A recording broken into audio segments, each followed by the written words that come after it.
Taco and I just finished playing the Borderlands 2 demo here at PAX East 2012, and I played the Gunzerker class, and he played the Siren class. You want me to go first? Yeah. Okay, alphabet G comes before S. I learned that in Texas. So the Gunzerker class is the newest class to Borderlands that's been revealed. It is all about guns and having lots of them and doing things with your guns. Just getting to shoot faster if you hold down the trigger longer. Your special ability, your RB button, which if you play the first one, you get a timed ability. It comes every once in a while. You get to actually dual wield guns and fire them, and you just go nuts on the enemy. It was a really fun class, and the grenades are like a cluster bomb. Did you see that? I think it's like the multiple explosions. It's like the old grenades though. Remember, you get separate kits. different kits. The one I had was a cluster bomb that like I throw down a grenade and it was like 5 explosions, and when I hit my my berserker mode, it just went nuts in overdrive. And the weapons were ridiculous. We were picking up weapons left and right. It's like, oh, this is better than what I had. Okay, it was ridiculous. Regardless if it was better. That was the Gunzerker. Yeah. So I played the Siren, and last time the Siren's ability was phase walk, so you can basically turn invisible and walk around. This time it's phase lock, where you can basically freeze enemies in place. So if you're fighting a big enemy, like there's a lot of big enemies we were fighting, so I would just freeze it and we would just lay into it, and it stays there for a little bit. I also upgraded. You can upgrade. The new upgrades are a lot better. They have a bunch of different stats now that you can do. I upgraded mine to where the phase lock, when it comes out, it emits like a fire explosion. That's why everything was bursting into flames. Except for the fire opening. The flame enemies we ran into. Yeah, the enemies. It was ridiculous because we started at level 20 on the demo, and we don't know what part of the campaign we is. We were at, it was the full game that we played, so he told us for 15 minutes we could have ran one direction and I hit the end because the game's bigger than that. So we start at level 20, we immediately go out and I just start being bombarded by enemies. And they progressively get bigger as we go on. We run into some badass enemies from, if you play Borderlands 1, you know that's a keynote saying, hey, this is a far tougher enemy than normal. And we run into like 3 or 4 badass enemies at a time that were just stomping all over us. There was so many enemies, whereas you can go Borderlands 1, run for a while, not hit any enemy.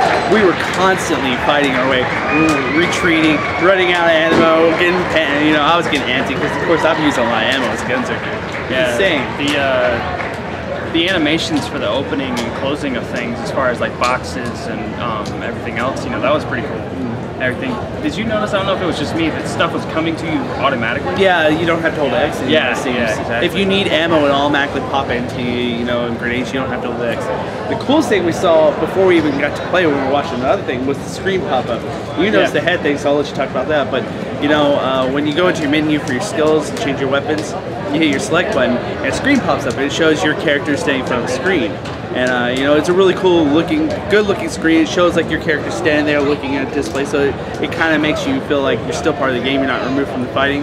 And Taco knows something really cool about the screen, and I'll let him talk about that. The cool thing about it was that it's co-op, obviously. So if you play Borderlands, it's a lot of co-op. So if you walk up on the person doing that, they're actually doing it in-game. If you look at each other's screen, like the head will move the exact same direction on both screens, which is pretty cool that they did that. You have that seamless transition between, co-op and, everyone's in the game at the same time. So it's really cool. And finally, from the last thing I'm going to add to it is I love we were talking about the artistic design of Borderlands 1. It was so unique and great. Kind of had a Sin City feel to it a little bit. Really, really cool look.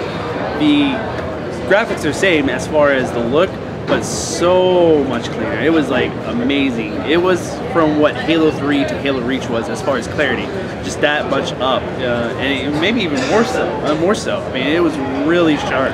It still had the same artistic design, but absolutely beautiful and really sharp. None of that jagged polygon or blurred. Everything was really clear and sharp. I think the last thing I'm at is that it looks like they've done more specialization per class than they did last time. I don't know what I'm trying. It's just like I noticed, like with you, your melee was punching, right? Yeah, it's a little punch. My melee was actually a phase punch. It was cool. Like she put her hand out and then a little fist popped out and went out and punched him. That was really cool. I think they're just doing that kind of thing where they add that little extra touch that makes it more each character class unique, so you're gonna want to actually play it rather than stick to one class. It's gonna be fun. Yes, definitely. GrifballHub.com.